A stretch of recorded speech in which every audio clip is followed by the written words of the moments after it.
Hello viewer, সবাইকে হিন্দ পক্ষ থেকে ঈদ মোবারক। আশা করি আপনারা আপনাদের পরিবারের সাথে খুব সুন্দর করে ঈদ কাটিয়েছেন।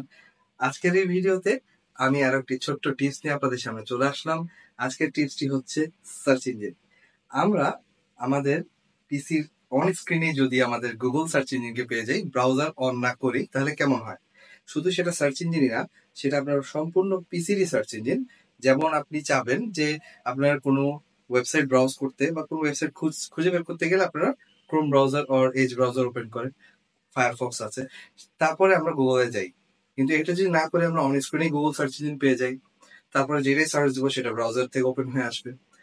শুধু এটা না, সাথে যদি আমরা মনে করি আমাদের কোনো ড্রাইভে একটা ফোল্ডার আছে, সেই ফোল্ডারটা অনেক দেখা যায় অনেকের ড্রাইভে অনেক ফোল্ডার থাকে, সেখান থেকে আমি সেই ফোল্ডারটাকে স্পেসিফিক ভাবে বের করতে চাচ্ছি, সেটা আমি অন স্ক্রিনে সার্চ করে পেয়ে যাচ্ছি। কেমন হয়? তো এই সফটওয়্যারটা নিয়ে আজকের আলোচনা, আপনাদেরকে দেখিয়ে দেবো কিভাবে ইনস্টল করবেন। শুরু থেকে শেষ পর্যন্ত আমার ভিডিওটি দেখবেন। আসুন তাহলে।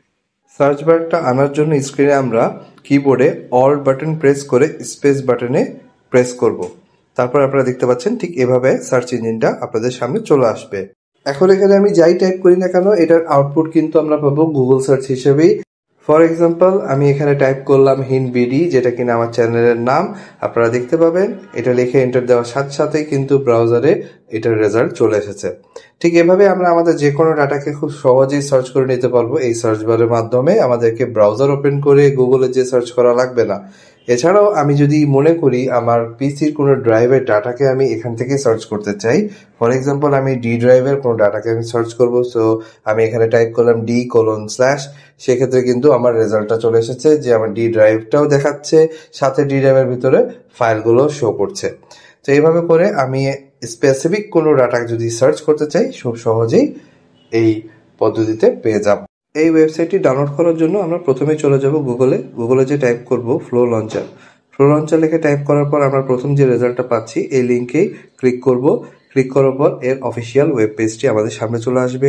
এখানে আপনারা দেখতে পাচ্ছেন ব্লু কালারের ডাউনলোড বাটন, এখানে ক্লিক করলে আমাদের সামনে একটি নতুন উইন্ডো আসবে, যে উইন্ডোতে দুইটা অপশন দিচ্ছে, একটা হলো ইনস্টলার, একটা হলো পোর্টেবল। ইনস্টলারটা কি, আমরা এটা থেকে ডাউনলোড করলে আমাদের কম্পিউটারে এই সফটওয়্যারটি সরাসরি ইনস্টল হয়ে যাবে। পোর্টেবল হচ্ছে আমরা ডাউনলোড করে আমাদের পেন ড্রাইভ, হার্ড ডিস্কে এই সফটওয়্যারটা নিয়ে মুভ করতে পারবো। যে কোনো পিসিতে ক্লিক করলেই এই সফটওয়্যারটি ব্যাক এন্ডে রান হয়ে যাবে, এটাতে ইনস্টল করার প্রয়োজন হবে না, এই জন্য এটাকে পোর্টেবল বলছে। এখন আমরা দেখে নেব এই সফটওয়্যারের সেটিং অপশনটা আমরা কোত্থেকে পেতে পারি। এখানে আপনারা একটা অ্যারো দেখতে পাচ্ছেন, যেখানে আমি ক্লিক করলাম। এখানে ক্লিক করার পর আমরা এই সফটওয়্যারের আইকনটাকে দেখতে পাবো। এখানে আমরা রাইট ক্লিক করব। রাইট ক্লিক করার পর আমরা পেয়ে যাব সেটিংসে ক্লিক করলে আমাদের সামনে নতুন একটা উইন্ডো আসবে, যার মধ্যে অনেক অপশন আছে। এই অপশনসগুলি আপনারা একটু ব্রাউজ করলেই বুঝে যাবেন যে কোন অপশনটি অন করলে কোন অপশনটি অফ করলে আপনি কি ফ্যাসিলিটিস পাচ্ছেন।